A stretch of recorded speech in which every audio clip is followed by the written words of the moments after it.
কোন কথা বলে বিপক্ষে গেলেই তারা কান্নাকে শেষ করে চেষ্টা করে বোঝার চেষ্টা করে না যে কথাটা অন্য কোরআনের কথা। এই আদর্শের রাজনীতি করে তবে সবচেয়ে ভয়ঙ্কর মারাত্মক দিকটা হবে যে আলেমদের কাছ থেকে, আলেম সমাজের কাছ থেকে তারা শুধুমাত্র নামাজ রোজা হজ যাকাতের মাসলা মাসায়েল আর শুধুমাত্র আসমানের উপরের কথা আর মানে নিজের কথা শুনতে পছন্দ করে, জানিয়ে যায় ইসলামের বিপক্ষে জানিয়ে যায়। আলেম সমাজের রাজনীতির সংশ্লিষ্ট কথাগুলো আপনারা মানতে না পারেন, নিজেরা চেষ্টা করবেন, মানতে না পারলে নিজের ত্রুটির জন্য আল্লাহর কাছে ক্ষমা চাইবেন, আলেমদের কন্ট্রোল করবার চেষ্টা করবেন না।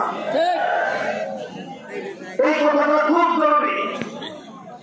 আজকে আলহামদুলিল্লাহ অনেক টাকার কোরবানির বিনিময়ে, অনেক শাহাদাতের রক্তের বিনিময়ে এই বাংলাদেশ অর্জিত হয়েছে।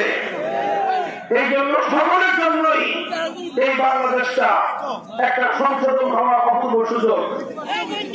যে কোনো রাজনৈতিক নেতৃবৃন্দ সকলের জন্য আমাদের এই কথা, রাজনীতিবিদরা রাজনীতি করবে তবে তারা ইসলাম সংশ্লিষ্ট যে কোনো বিষয় ওলামায়ে কেরামের কাছ থেকে পরামর্শ নেবে।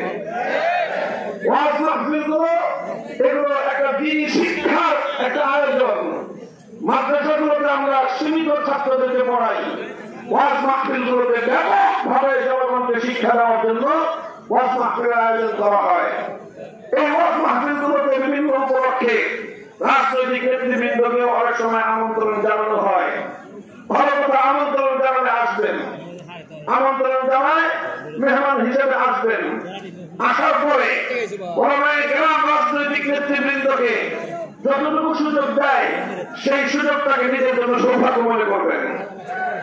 যদি চেয়ারে বসতে দেয় বসবেন, যদি চেয়ারে বসতে না দেয় মনে করবেন যে চেয়ারে না বসে মাটিতে বসে আপনার জন্য সৌভাগ্য। দুইটা কথা বলার সুযোগ দিলে আলেম ওলামাদের কাছে দোয়া চাইবেন, তাদের কাছ থেকে শুধু দোয়া না নির্দেশনা চাইবেন, রাহনুমাই চাইবেন। রাজনৈতিক নেতৃবৃন্দ শুধু হুজুরের কাছে দোয়া চায়, আর দোয়া যেমন চাইবেন দোয়ার চেয়ে বেশি জরুরি হলো আলেমদের কাছ থেকে আপনারা নির্দেশনা দেবেন, পথ নির্দেশনা যে হুজুর কিভাবে রাজনীতি করবো করে দেন, এইভাবে বলবেন। অনেক সময় দেখা যায় কোন রাজনৈতিক নেতাকে দাওয়াত দেয় নাই, ওয়াজ মাহফিল করতে দিবে না। এই ধরনের কাজটা বাংলাদেশে অনেক জায়গায় আছে। আর আমরা ধর্মপ্রাণ মুসলমানদেরকে বলবো, এই জাতীয় অপতৎপরতার বিরুদ্ধে গোটা বাংলাদেশে এখনই প্রতিরোধ গড়ে তুলবার সময়। এটা আওয়ামী লীগের মধ্যে যেরকম আছে, বিএনপি দলীয় অনেক নেতার মধ্যে এই চরিত্র আছে। সবাইকে সংশোধন করে দিতে বলি আমরা। কারো প্রতি আমাদের আলাদা বিদ্বেষ নাই, আলাদা পীড়িত নাই, সবার জন্য দিনের কথা সমান। যদি রাজনৈতিক নেতৃবৃন্দ আলেমদের কাছে মাহফিলে আসেন, যদি আলেমদের কাছ থেকে তারা পরামর্শ নিয়ে চলেন, ওলামায়ে কেরাম তাদের জন্য যেরকম দোয়া করেন এবং তাদেরকে পরামর্শ দেন, এবং যারা ওলামায়ে কেরামের পরামর্শ নিয়ে রাজনীতি করে তাদের দ্বারা দেশ, জাতি, মিল্লাত এবং ইসলামের কল্যাণ সাধন হয়। যারা আলেমদের কাছ থেকে পরামর্শ নেয় না তারা একসময় জাতির শত্রুতে পরিণত হয়। আল্লাহ পাক রব্বুল আলামিন এই কথাগুলো বুঝবার তৌফিক দান করেন। এবং ওলামায়ে কেরাম একটু শক্ত আলেমরা একটু শক্ত হতে হবে। মাহফিলগুলো যে আয়োজন, এই আয়োজনকে মজবুত হতে হবে।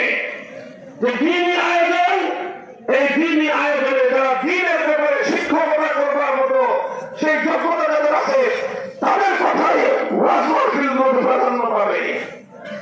বিভিন্ন পোস্টারে আলেম ওলামাদের নাম এমন ভাবে দিবেন যে দেখলেই বোঝা যায় যে এটা ওলামায়ে কেরামের মজলিস। কোন রাজনৈতিক নেতাকে যদি দাওয়াত দেন দিবেন, খবরদার মনে রাখবেন এটা দ্বীনি মাহফিল। এই মাহফিলের পোস্টারের চিত্র এমন হওয়া উচিত যেন মাহফিল দেখে পোস্টার থেকে কেউ বুঝতে না পারে যে রাজনৈতিক নেতার দাম আলেমের চেয়ে বেশি।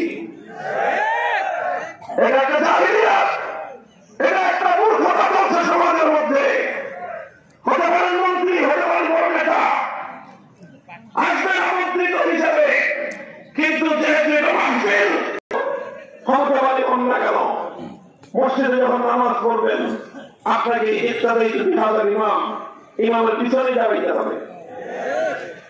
ইমামের পিছনে না দাঁড়িয়ে যদি সামান্য 1 ইঞ্চি নয় 1 সুতা যদি ইমামের পা থেকে আপনার পায়ে গিয়ে যায়, তাহলে আপনার নামাজও বরবাদ, আপনার পুরা মেহনতি বরবাদ। এই জন্য এই কথাগুলো আজকের এই উপলক্ষে আমি বললাম।